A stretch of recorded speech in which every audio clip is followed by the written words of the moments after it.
Let's see who's 45. You good? I'm good. I'm on. You on already? Yeah, thank you. All right, good. You ready? Yeah. Level check, mic check. I'm good, Darren. Thank you, sir. Where's my camera? Oh, I'm good. see if that one. Did I leave my camera on? I got you. Thank you. Mic check, check, check. Level check. What Appreciate is it. that on channel 2? One. You can check yours if you want. It's not on wireless. It might hit wireless for me. Push it down to wireless on one. Go ahead. Mic check, level There you check. go. Appreciate it. Thank you. Absolutely.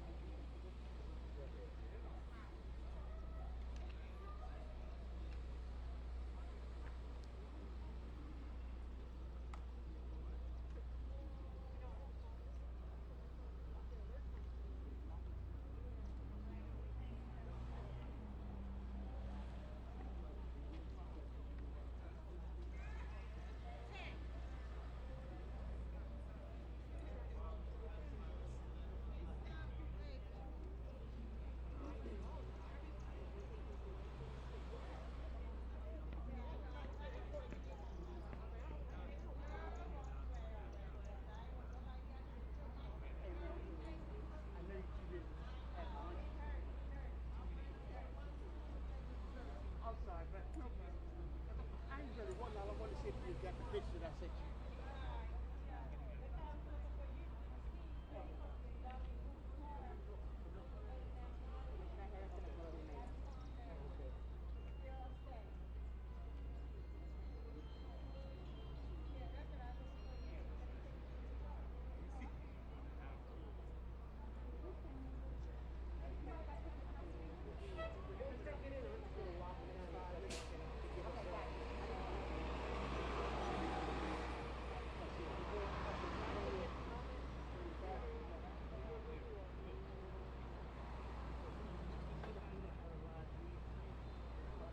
He's gonna, I don't know, they coming back down to go live later.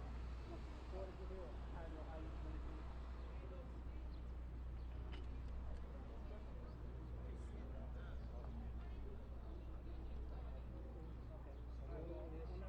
Once you finish this pressing, I'll When I was heading here, the first thing I said is, Manny, do you have a TVU? And I responded, no, but there's nobody in the building for the paper to be seen. you have something back there. You know? Let's see what you got here in the field that you should. I was like, no. I said, I'm in on Sunday. Unless you want to be on the field. I'm the whole station. I'm it, baby. You're looking at it. Got nobody in master control to pull it in. If anybody can do it. That's their expression. Run Once you get upstairs. that mic, put your phone on, run back, do a lot of stuff. Exactly. You gotta have the signal up though. So you gotta leave everything and go back. See, well, I can use my camera module here, so. And then run back to the station, set it up. That's on the side of your camera here. Switchers. That's what they'll be like. They'll be in those little bags. There'll be a little switcher in there. We already use these modules because they go by basically like an air car. Yep. And the only thing, it depends on how strong, like if the power's right there, I would have a good strong signal. But if I was anywhere else, depending on the movement, it would be like jittery and kind of digitizing and stuff. Yeah. True.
Good morning, gentlemen. Good afternoon. I am joined by our mayor, Mayor Brandon Scott, my deputy commissioner of Public Integrity Bureau, Brian Nato, and our lead consent decree monitor, Mr. Ken Thompson. Today at around 10:39 a.m., officers from the Eastern District were dispatched to the 1800 block of East Lafayette Street on a call about a family disturbance. Upon arrival, our officers met with what we believe is a family member outside of the residence who explained to the officers that there was a suspect inside of his residence, a male suspect, armed with a knife, who apparently was holding that person's mother, who also lives in the residence, at knife point. The family member explained that there was a previous incident from the day before with this suspect using a knife. And so, armed with that information, our officers entered the residence, which was open, ascended to the second story, and all of this we have now seen on body camera, and we are able to report to you what we have just witnessed. The officers ascended to the second floor of the residence, immediately observed three individuals at the opposite end of the hallway, one of whom we believe was another family member who we believe left the residence immediately, leaving the suspect and the victim at the end of the hallway. What we observed was this male suspect was in fact holding this female at knife point. He was standing over her while she was on the floor. The officers proceeded to use their de-escalation techniques, admonishing the suspect many times to put the knife down, admonishing the suspect to allow them to help solve whatever problem they may have had. And these officers repeatedly went into their de-escalation techniques to even try to negotiate the release of the female, to no avail. At some point, after some time had passed, what we saw is this suspect grabbed the victim, apparently by her hair, and motioned as if he was going to stab her with a large knife that he had in his hand. At that time, we believe one, possibly two of our officers fired at that suspect and hit that suspect. At that time, we were able to get the female out of the hallway, who was not injured, amazingly not injured. One of our officers began rendering aid, medical aid, to this suspect while we called for professional medical assistance to arrive. What we have learned through watching this video and from our investigation is that at some point the suspect did expire on the scene as pronounced by our emergency medical services. So this qualifies as obviously a police-involved shooting. It's going to be handled by our Special Investigations Response Team, or our CERT team, which is housed in the Public Integrity Bureau. Certainly we have consent decree and DOJ oversight by the presence of our lead consent decree monitor, who has been here most of the afternoon overseeing this process. We are immediately implementing our critical incident video release policy as of this point. Once again, all of us standing here have had the opportunity to see one of the body cam videos which demonstrates everything that you've heard me say this morning. Certainly we have a family that's distraught, and we're making sure we provide services to them because they're experiencing trauma right now, and so we're doing everything we can to make sure that those services are available for them. But once again, this is a police-involved shooting that is under investigation. We're very limited as to what we can say, but what we've said to you just now, we've seen on body cam video. You will soon be able to see it as well. At this time, I'll turn it over to our mayor. Thank you, Mr. Commissioner. I'll start off by saying that the most important thing today is that we have a family that is dealing with a tragedy in many different instances. And when you're dealing with something like this, we need the whole city to understand that we have to wrap ourselves around this family. I want to thank the officers for doing what they were trained to do in de-escalation and trying to make sure that we didn't have to have this incident happen the way it did. But when you're dealing with someone who clearly will take someone's life, they have to react in the way that they're doing their other training. This is something, and you will see in the video, that they did exactly what we want them to do, to try to preserve life at all costs. But we also know that we cannot allow people to harm people, especially when they're standing right there.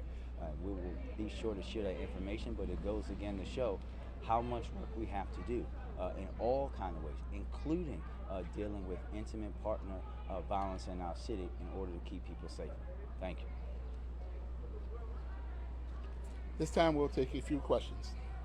How many times did officers discharge their weapons? And do you know how many times the We- officers were struck? All of that's unknown. Those facts will come out in the shooting investigation. What we know is that 2 of our officers discharged. It's unknown how many times were fired. We didn't, we did render aid, but it would be clearly unknown how many times the suspect was hit. How much does that body camera footage help you to understand, generally speaking, this shooting, the one that was just over here, a few blocks away the other night, Well- just to help you have confidence in what's going on? Well, it is extremely helpful in having us know early on the scene. It's not just the body cam footage, but it's the ability to see it immediately like we did today and like we did on Friday, to help us have an understanding of